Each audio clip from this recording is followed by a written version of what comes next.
আসসালামু আলাইকুম বন্ধুরা, কেমন আছেন সবাই? আশা করি ভালো আছেন। মিস ফুডি চ্যানেল থেকে আপনাদেরকে স্বাগতম। দেখি বন্ধুরা, আজকে আমার ফুডিতে কী কী আয়োজন আছে। এখানে তো আছে বন্ধুরা, ভাত আছে, আর এখানে আছে গরুর মাংস ভুনা। গরুর মাংস ভুনা করা হয়েছে এখানে। আর আছে বন্ধুরা, এখানে আছে ডাউল, এখানে সালাদ,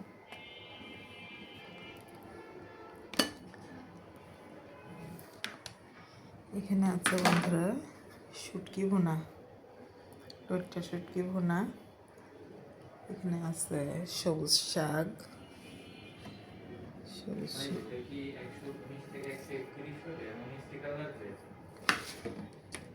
আর এখানে বন্ধুরা আছে পায়েস, খেজুরের গুড়ের পায়েস। এটাতেও পায়েস আছে। এখানে কালকের একটু তরকারি আছে, একটা ইলিশ মাছ রান্না। যাই হোক বন্ধুরা, এই ছিল আমার আজকের আয়োজন। সবাই ভালো থাকবেন, সুস্থ থাকবেন। আল্লাহ হাফেজ।